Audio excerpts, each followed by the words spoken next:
ಉದ್ದೇಶ ಇರುವಂಥದ್ದು ಈ ಒಂದು ಪತ್ರಿಕಾಗೋಷ್ಠಿ ಕರೀಲಿಕ್ಕೆ ಉದ್ದೇಶ ಮಂಗಳೂರಿನಲ್ಲಿ ಹೈಕೋರ್ಟ್ ಸಂಚಾರಿ ಪೀಠ ಮತ್ತು ಹೈಕೋರ್ಟ್ ಪೀಠ ಆಗಬೇಕು ಅಂತೇಳುವ ಹೋರಾಟ ಭಾಳ ವರ್ಷದಿಂದ ಮಾಡ್ತಾಯಿದ್ದೀವಿ. ಕಳೆದ 2 ವರ್ಷಗಳಿಂದ ಈ ಹೋರಾಟಕ್ಕೆ ಹೆಚ್ಚು ಗಮನವನ್ನು ಕೊಟ್ಟು ಇದು ಒಂದು ನೈಜವಾದಂಥ ಬೇಡಿಕೆ.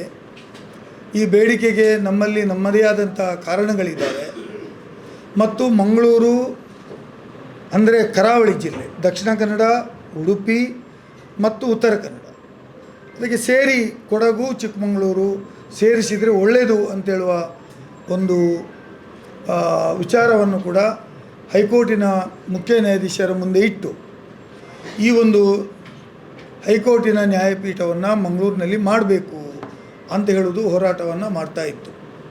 ಇದರ ಹೋರಾಟದ ಫಲವಾಗಿ ನಾವು ಬೇರೆ ಬೇರೆ ವಾಕ್ಸ್ ಆಫ್ ಲೈಫ್, ಅದು ವ್ಯಾಪಾರಸ್ಥರು ಇರ್ಬೋದು, ಇಂಡಸ್ಟ್ರಿಯವರು ಇರ್ಬೋದು, ಅಥವಾ ಬೇರೆ ಬೇರೆ ಲಿಟಿಗೆಂಟ್ಸ್ ಇರ್ಬೋದು, ಅಥವಾ ಲಾ ಕಾಲೇಜಿನ ವಿದ್ಯಾರ್ಥಿಗಳಿರ್ಬೋದು, ಕಾರ್ಮಿಕ ವರ್ಗದವರು ಇರ್ಬೋದು, ಸಾಮಾನ್ಯ ಜನರು ಇರ್ಬೋದು, ಇಂಟಕ್ಕು ಅಥವಾ ಬೇರೆ ಬೇರೆ ಕಾರ್ಮಿಕ ಸಂಘಟನೆಗಳಿರ್ಬೋದು, ಇದೆಲ್ಲರ ಜೊತೆ ಈಗಾಗಲೇ ಅನೇಕ ಬಾರಿ ಸಂಭಾಷಣೆಗಳನ್ನು ಮಾಡಿ ಮಂಗಳೂರಿನಲ್ಲಿ ಹೈಕೋರ್ಟ್ ಪೀಠದ ಅವಶ್ಯಕತೆಯ ಬಗ್ಗೆ ಹೈಕೋರ್ಟಿನ ಮುಖ್ಯ ನ್ಯಾಯಮೂರ್ತಿಗಳಿಗೆ ಮತ್ತು ಕರ್ನಾಟಕ ಸರ್ಕಾರಕ್ಕೆ, ಸುಪ್ರೀಂ ಕೋರ್ಟಿಗೆ ಇದರ ಬಗ್ಗೆ ನಾವು ಸರಿಯಾದಂಥ ಮಾಹಿತಿಯನ್ನು ಸ್ಟ್ಯಾಟಿಸ್ಟಿಕ್ಸ್ ಜೊತೆಯಲ್ಲಿ, ಅಂಕಿಅಂಶದ ಜೊತೆಯಲ್ಲಿ ನೀಡಿದ್ದೇವೆ.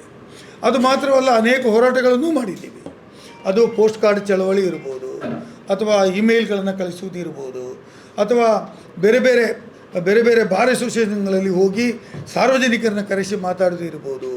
ಇದು ಎಲ್ಲವನ್ನ ಮಾತಾಡಿ ಎಲ್ಲಿಯೋ ಒಂದು ಕಡೆ ಒಂದು ಸಂಘಟಿತವಾಗಿರ್ತಕ್ಕಂಥ ಒಂದು ಅಭಿಪ್ರಾಯ ವ್ಯಕ್ತ ಆಗಿದೆ.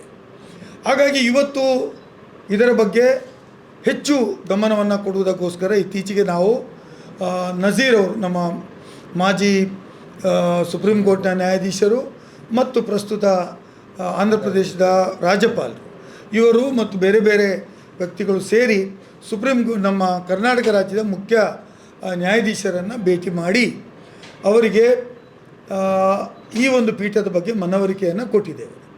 ಅದಕ್ಕಾಗಿ ಅವರು ಕೂಡ ಈ ಪೀಠ ಅವಶ್ಯಕತೆ ಇದೆ ಅಂತ ಹೇಳೋದು ಹೈಕೋರ್ಟ್ ಮುಖ್ಯ ನ್ಯಾಯಾಧೀಶರಿಗೂ ಕನ್ವಿನ್ಸ್ ಆಗಿದೆ. ಅದೇ ರೀತಿ ನಮ್ಮ ಜಿಲ್ಲೆಯ ಉಸ್ತುವಾರಿ ನ್ಯಾಯಾಧೀಶರು ಆನಂದಲ್ಲ, ಜಸ್ಟಿಸ್ ನರೇಂದ್ರ ಪ್ರಸಾದ್ ನಮ್ಮ ಜಿಲ್ಲೆಯ ಅಡ್ಮಿನಿಸ್ಟ್ರೇಟಿವ್ ಜಡ್ಜ್, ಅವರನ್ನು ಕೂಡ ಮಾತಾಡಿ ಅವರು ಕೂಡ ಹೌದು ಅವಶ್ಯಕತೆ ಇದೆ ಅಂತ ಹೇಳುವಂಥದ್ದು ಹೇಳಿದ್ದಾರೆ.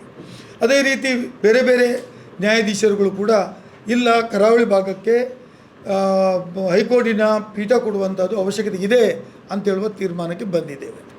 ಈಗ ನಮ್ಮ ಮುಂದೆ ಇರುವ ಸವಾಲು, ಪೀಠ ಮಾಡ್ತೀರಿ, ಕರಾವಳಿ ಭಾಗದಲ್ಲಿ ಮಾಡ್ತೀರಿ, ಕರಾವಳಿ ಭಾಗದಲ್ಲಿ ಮಂಗಳೂರು ಒಂದು ಕೇಂದ್ರ ಅಂತ ಹೇಳುವಂಥದ್ದು ಎಲ್ಲರಿಗೂ ಒಪ್ಪಿಗೆ ಇರತಕ್ಕಂಥದ್ದು, ಸಹಮತ ಇರತಕ್ಕಂಥದ್ದು.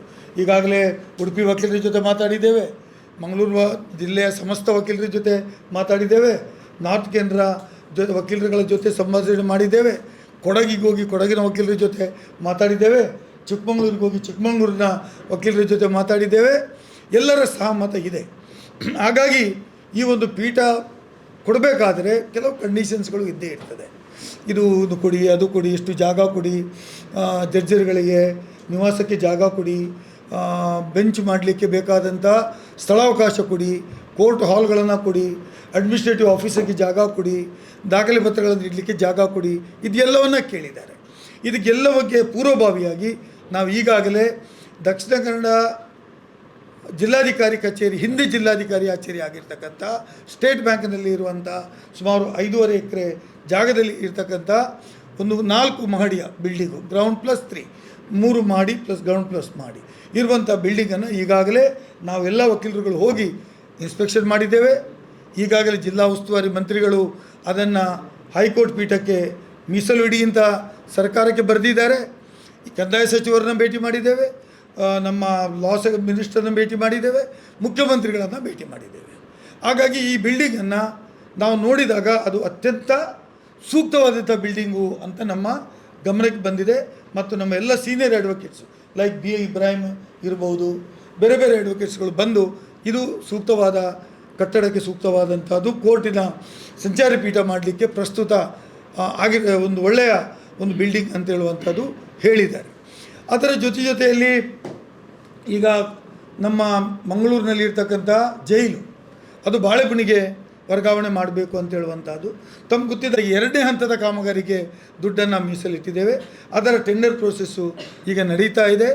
ಅದು ಅಲ್ಲಿ ಇರುವಂಥ ಸುಮಾರು 12 ಎಕರೆ ಜಾಗ, ಈ ಜೈಲಿನ ಜಾಗ, ಬದಿಯಲ್ಲಿರ್ತಕ್ಕಂಥ ಅಧಿಕಾರಿಗಳ ಜಾಗ, ಅದನ್ನು ಮೀಸಲಿಡಬೇಕು ಅಂತ ಹೇಳುವಂಥದ್ದು ರಾಜ್ಯದ ಹೈಕೋರ್ಟಿನ ಆದೇಶದ ಮೇರೆಗೆ ನಮ್ಮ ಜಿಲ್ಲೆಯ principal civil district judge Basavaraj ಅವರು ಈಗಾಗಲೇ ಪತ್ರವನ್ನು ಬರೆದಿದ್ದಾರೆ ಮತ್ತು ಈ ಜಾಗವನ್ನು ಕೋರ್ಟ್ಗೆ ಮೀಸಲಿಡಿ ಅಂತ ಹೇಳುವಂಥ ಕಾಗದ ಪತ್ರವನ್ನು ಈಗಾಗಲೇ ಬರೆದಿದ್ದಾರೆ. ಅದು ನಮ್ಮ ಕೈಯಲ್ಲಿದೆ. ನಾವು ಅದನ್ನು ಪರ್ಸ್ಯೂ ಮಾಡ್ತಾಯಿದ್ದೇವೆ. ಅಲ್ಲಿ ವಿಸಿಟ್ ಮಾಡಿ ನೋಡಿದ್ದೇವೆ. ಜೈಲು ಶಿಫ್ಟ್ ಆಗಲಿಕ್ಕೆ ಇನ್ನೂ 2-3 ವರ್ಷ ತಗೊಳ್ಬೋದು ನನ್ನ ಅಭಿಪ್ರಾಯದಲ್ಲಿ.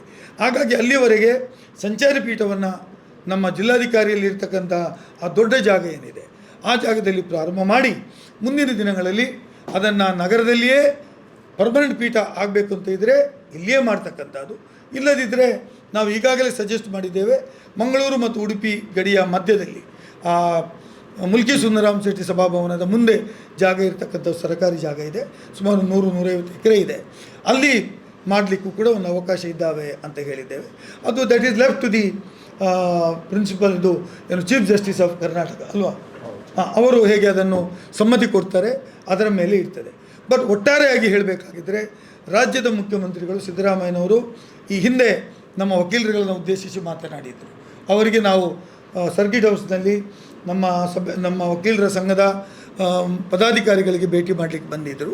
ಅವರೂ ಹೇಳಿದ್ದಾರೆ, yes this is a genuine ಒಂದು ವಿಚಾರ ಇದೆ.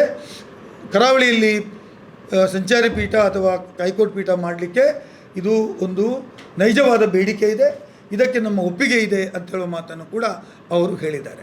ಹಾಗಾಗಿ ಮುಂದೆ ದಿನಗಳಲ್ಲಿ ಅದಕ್ಕೆ ಏನೇನು ವ್ಯವಸ್ಥೆಗಳು ಬೇಕು ಇದನ್ನು ಮಾಡಲಿಕ್ಕೆ ನಾವು ಸಿದ್ಧರಿದ್ದೇವೆ. ನಾನು ಮೊನ್ನೆ ಪತ್ರಿಕೆಗಳಲ್ಲಿ ನೋಡ್ತಾ ಇದ್ದೆ, ಶಿವಮೊಗ್ಗದವರು ಇಲ್ಲ ನಮಗೆ ನಮ್ಮದೇ ಆದಂಥ ಹೈಕೋರ್ಟ್ ಬೆಂಚು ನಮ್ಮದೇ ಬೇಕು, ನಾವು ಅಲ್ಲಿಯೇ ಹೋಗ್ತೇವೆ, ಇಲ್ಲಿಯೂ ದರ್ ಇಸ್ ನೋ ಅಬ್ಜೆಕ್ಷನ್. ನಾವು ಏನು ಅವರು ಸೇರಬೇಕು ಒತ್ತಾಯ ಯಾರದು ಇರೋದಿಲ್ಲ. ಕೊಡಗಿನವರು ಎಲ್ಲಿ ಹೇಳ್ತಾಯಿದ್ರು, ಇಲ್ಲ ನಮಗೆ ನಮ್ಮದೇ ಪೀಠ ಬೇಕು.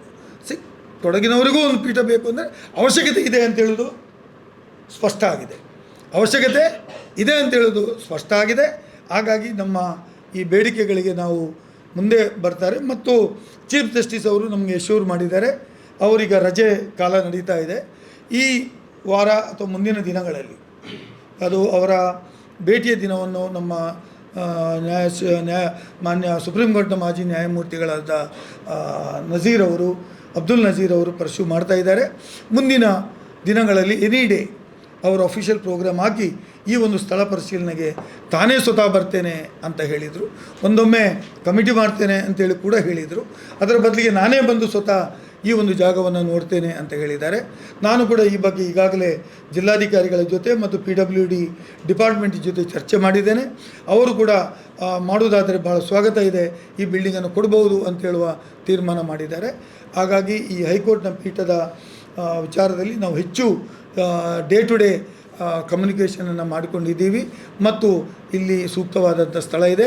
ರಾಜ್ಯ ಸರ್ಕಾರ ಕೂಡ ಉತ್ಸುಕತೆಯಲ್ಲಿದೆ ಮತ್ತು ಹೈಕೋರ್ಟ್ ಜಡ್ಜಸ್ ಕೂಡ ಇದರ ಬಗ್ಗೆ ಹೆಚ್ಚು ಮುತುವರ್ಜಿಯನ್ನು ವಹಿಸಿದ ಕಾರಣಕ್ಕಾಗಿ ಇನ್ನು ಕೆಲವೇ ದಿನಗಳಲ್ಲಿ, ಮುಂದಿನ ಭವಿಷ್ಯದ ದಿನಗಳಲ್ಲಿ ಹೈಕೋರ್ಟ್ನ ಸಂಚಾರಿ ಪೀಠ ಮತ್ತು ಅದರ ಪರ್ಮನೆಂಟ್ ಪೀಠ ಹೇಗೆ ಹುಬ್ಳಿ ಧಾರವಾಡದಲ್ಲಿ ಇದೆ, ಗುಲ್ಬರ್ಗದಲ್ಲಿದೆ, ಆ ಮಾದರಿಯಲ್ಲಿ ನಮ್ಮಲ್ಲಿ ಕೂಡ ಆಗ್ತದೆ ಅಂತ ಹೇಳೋದನ್ನು ನಿಮ್ಮ ಮುಂದೆ ಹೇಳಲಿಕ್ಕೋಸ್ಕರ, ಇದರಲ್ಲಿ ಯಾವುದೇ ಗೊಂದಲಗಳು ಇಲ್ಲ ಅಂತ ಹೇಳೋದನ್ನು ಕೂಡ ತಮ್ಮ ಮುಂದೆ ಹೇಳಲಿಕ್ಕೆ ಈ ಪತ್ರಿಕಾಗೋಷ್ಠಿಯನ್ನು ಕರೆದಿದೆ.